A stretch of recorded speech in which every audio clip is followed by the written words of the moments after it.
ഈ വീഡിയോ ഒന്ന് കാണട്ടോ. കള്ളാടി വാഴക്കാൽ എസ്റ്റേറ്റിൽ 11.4 ഏക്കർ ഭൂമിയിൽ പുത്തുമല പുനരധിവാസവുമായി ബന്ധപ്പെട്ട് നിങ്ങൾ പ്രഖ്യാപിച്ച ഇങ്ങനൊരു ടൗൺഷിപ്പ് കാണിച്ച് തരുന്ന ഏതൊരാൾക്കും യൂത്ത് ലീഗ് 1 കോടി രൂപ ഇനാം കൊടുക്കും. അവിടെ സംഭവിച്ച സംഭവം ഇതാണ്. അവിടെ സ്ഥലം ഏറ്റെടുത്ത് കൊടുത്തത് മാതൃഭൂമിയാണ്. 7 ഏക്കർ ഭൂമി, 7 സെന്റ് വെച്ച് 54 കുടുംബത്തിന്. അതിൽ 4 ലക്ഷം സർക്കാരിൻ്റെത്, 4 ലക്ഷം സ്പോൺസർമാർ. അതിൽ ആക്ടോണ്, SYS, പീപ്പിൾ ഫൗണ്ടേഷൻ, മലബാർ, തണൽ, HRPM അതിൻ്റെ ഭാഗമായിട്ട് അവർ സ്പോൺസർ ചെയ്ത് കൊടുത്തു. അതിനുശേഷം 1,40,00,000 എളമരം കരീം അനുവദിച്ചു. അതിലേക്കുള്ള റോഡ് എളമരം കരീം ചെയ്തു കൊടുത്തു. ഇതിൽ തീർച്ചയായിട്ടും മേപ്പാടി ഗ്രാമപഞ്ചായത്തും ജില്ലാ ഭരണകൂടവും സംയുക്തമായി ചേർന്ന് നടത്തിയൊരു പരിപാടിയാണ്. അന്നത്തെ MLA CK Saseendran, collector Adila madam ആ ഒരു സമയത്താണ് ഇത് ചെയ്തിട്ടുള്ളത്. അവിടെയുള്ള ദുരന്തബാധിതർക്കുള്ള വാടക പൂർണ്ണമായിട്ടും അവിടുത്തെ പഞ്ചായത്താണ് കൊടുത്തിട്ടുണ്ടായിരുന്നത്. 6 മാസത്തെ വാടക 3000 രൂപ വെച്ചിട്ട്. ഇപ്പോഴത്തെ പഞ്ചായത്തിനും അങ്ങനെ ചെയ്യാൻ പറ്റിയിട്ടുണ്ടായിരുന്നു, പക്ഷെ അവർ ചെയ്തു കൊടുത്തിട്ടില്ല. ഈ ഒരു ഇത് നടക്കുന്ന സമയത്ത് അവിടുത്തെ പഞ്ചായത്ത് ഭരണകൂടം എന്ന് പറയുന്നത് CPM ആയിരുന്നു.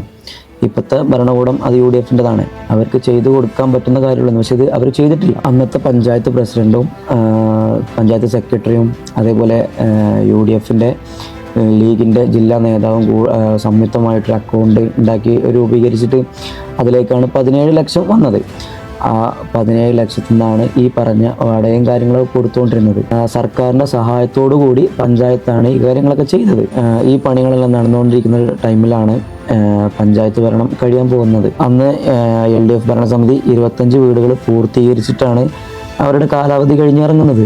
അതിനുശേഷം വരുന്ന പഞ്ചായത്ത് ആയിക്കോട്ടെ, ബ്ലോക്ക് ആയിക്കോട്ടെ, ജില്ല, അതേപോലെ MP MLA ആയിക്കോട്ടെ, എന്തായിക്കോട്ടെ, ബാക്കിയുള്ള കാര്യങ്ങൾക്ക് നേതൃത്വം കൊടുക്കാനും ഒക്കെ നേതൃത്വം കൊടുക്കേണ്ടത് ഇവരാണ്.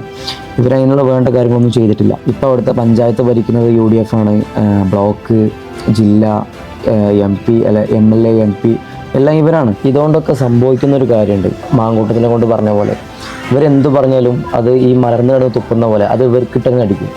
ഇപ്പോൾ ഈ ഒരു വീഡിയോ കൊണ്ട് ഇപ്പോൾ ഇവരുടെ ഒരു ഫേസ് തന്നെയാണ് പുറത്തു വരുന്നത്.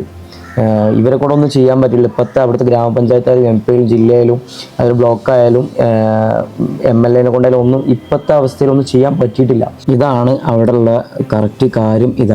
ഇതാണ് കറക്റ്റ് സത്യാവസ്ഥ.